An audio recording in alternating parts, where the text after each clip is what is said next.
तो आज हम बात कर रहे हैं वन पीस की वाटर सेवन सागा पे। ये वो कहानी है, हमारे पास जो जानकारी है उसके हिसाब से स्ट्रॉ हैट क्रू के लिए एक बहुत ही मतलब अहम मोड़ थी। दोस्ती, वफादारी, लीडरशिप, सबका बड़ा इम्तिहान हुआ था यहाँ। हाँ बिल्कुल। कहानी शुरू होती है जब स्ट्रॉ हैट्स वाटर 7 पहुंचते हैं। देखो, उनके पास स्काइपिया से लाया हुआ सोना तो था, ढेर सारा। हाँ, खजाना तो था। पर उनका जहाज गोइंग मेरी, उसकी हालत बहुत खराब थी, बुरी तरह डैमेज्ड। तो उनका इरादा सीधा सा था। क्या था? सोना बेचो, पैसे लो। और जहाज ठीक कराने के लिए कोई अच्छा शिपराइट ढूंढो, बस सिंपल। लेकिन वन पीस में कहाँ कुछ सिंपल होता है ना? बहुत जल्दी ये प्लान गड़बड़ा जाता है। और क्रू को सिर्फ बाहर के खतरों से नहीं, अंदर ही अंदर गहरी दरारें पड़ने लगती हैं। और ऊपर से वो शहर वाटर 7, उस पर भी खतरा मंडरा रहा होता है। एक्वा लगुना नाम का सालाना तूफान। हाँ, वो तूफान तो जैसे आने वाले बड़े बवाल का सिंबल ही था। सही कहा। और पहला बड़ा झटका वो तो क्रू के अंदर से ही आया। जैसे ही उन्हें 300 मिलियन बेरी मिले हाँ, मिले ही थे कि फ्रैंकी फैमिली वालों ने उसॉप से 200 मिलियन लूट लिए। बेचारा उसॉप, मतलब बहुत बेइज्जती महसूस हुई उसे। जाहिर है। और फिर लूफी और बाकी लोग बदला लेने पहुंच गए। फ्रैंकी हाउस पूरा तहस नहस कर दिया। हाँ वो तो हुआ। पर तभी शहर के जो सबसे अच्छे शिपराइट्स थे, गैलीला कंपनी वाले, उन्होंने एक और बुरी खबर दी। और ये खबर तो मतलब दिल तोड़ने वाली थी। बिल्कुल।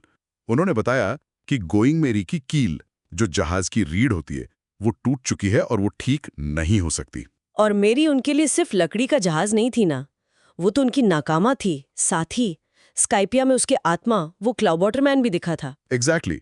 और उसॉप, जिसका जहाज से खास लगाव था, और शायद उसे ये भी लग रहा था कि स्काइपिया में उसने जो मेहनत की थी वो बेकार गई, हाँ, वो मानने को तैयार ही नहीं था। उसे लगा लूफी का फैसला कि अब नया जहाज लेंगे, ये एक तरह का धोखा है। उसे शायद ये डर भी लगा कि वो कमजोर है, तो कहीं उससे भी जहाज की तरह छोड़ ना दिया जाए। हाँ, ये भावना बहुत गहरी थी, असुरक्षा थी। और इसी गलतफहमी, इसी दर्द में लूफी और उसॉप के बीच वो भयानक लड़ाई हुई। उफ, वो लड़ाई। उसॉप हार गया और गुस्से में क्रू छोड़कर चला गया। ये पहली बार था शायद जब लूफी की दोस्ती और उसकी कप्तानी के फर्ज आमने सामने आ गए थे। लीडरशिप सिर्फ हुक्म चलाना नहीं है, ऐसे मुश्किल फैसले लेना भी है। क्रू इस सदमे से उबरा भी नहीं था ठीक से कि एक और बड़ी मुसीबत आ गई, इस बार बाहर से। निको रॉबिन, वो अचानक गायब हो गई। और इल्जाम क्या लगा कि उसने मेयर आइसबर्ग पर जानलेवा हमला किया है। ये तो मतलब शौक था बिल्कुल। समझ ही नहीं आया कि हो क्या रहा है। हाँ, पर फिर धीरे धीरे परतें खुली।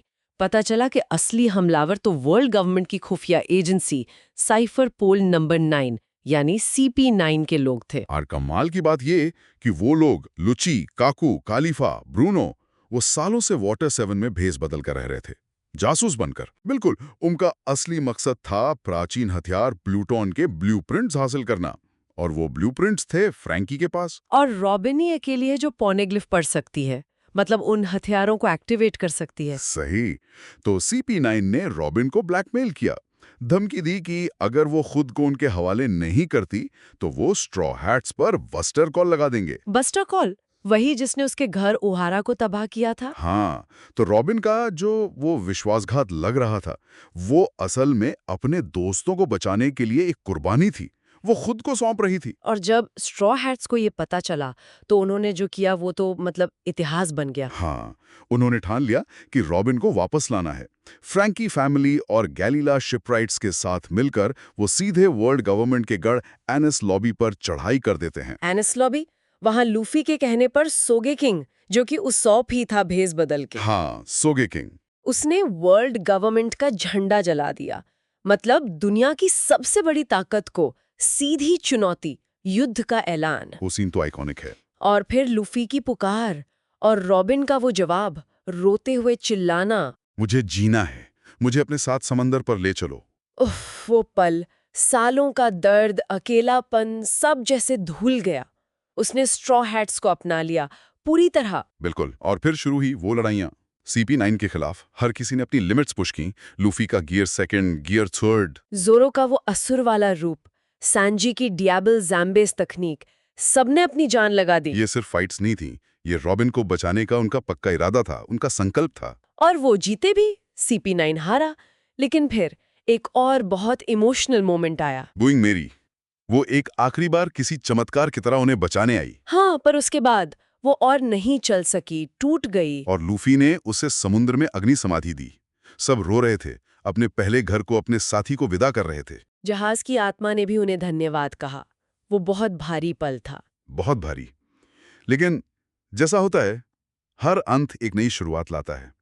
फ्रैंकी ने उन्हीं लूटे हुए पैसों से हाँ, एडम वुड, और उससे बनाया नया शानदार जहाज थाउजेंड सनी। और फ्रैंकी खुद क्रू में शामिल हो गया, उनके शिपराइट के तौर पर। उधर उसॉप, वो भी वापस आना चाहता था, लेकिन यहाँ जोरो ने सही स्टैंड लिया। हाँ, जोरो ने कहा कि ऐसे नहीं, कप्तान के अधिकार का सम्मान करना होगा, उसे माफी मांगनी होगी, सीरियसली। ये दिखाता है कि दोस्ती अपनी जगह है, पर एक क्रू में डिसिप्लिन, रूल्स, वो भी जरूरी हैं। बिल्कुल। और जब उसॉप ने सच्चे दिल से रोते हुए माफी मांगी, तो लूफी ने उसे फौरन गले लगा लिया। क्रू फिर से पूरा हो गया। तो वाटर 7 सागा ने स्ट्रॉ हैट क्रू को हमेशा के लिए बदल दिया। एक साथी खोया तो नया सदस्य और नया घर पाया। अंदरूनी झगड़े देखे, लीडरशिप, वफादारी, माफी, इन सब का मतलब समझा। और सबसे बड़ी बात, एनीस लॉबी के बाद वो अब छोटे मोटे समुद्री डाकू नहीं रहे। वो वर्ल्ड गवर्नमेंट के जाने माने दुश्मन बन गए। उनके बड़े हुए इनाम इसी का सबूत थे। सही कहा। तो आखिर में ये कहानी एक सवाल छोड़ जाती है शायद, कि जब किसी ग्रुप के आपसी रिश्ते, उनकी आपसी वफादारी इतनी मजबूत हो कि वो उसके लिए दुनिया की सबसे बड़ी ताकत से भी टकरा जाएं, तो क्या उनका वो आपसी वाला न्याय दुनिया के बनाए नियमों वाले न्याय से ज्यादा मायने रखने लगता है?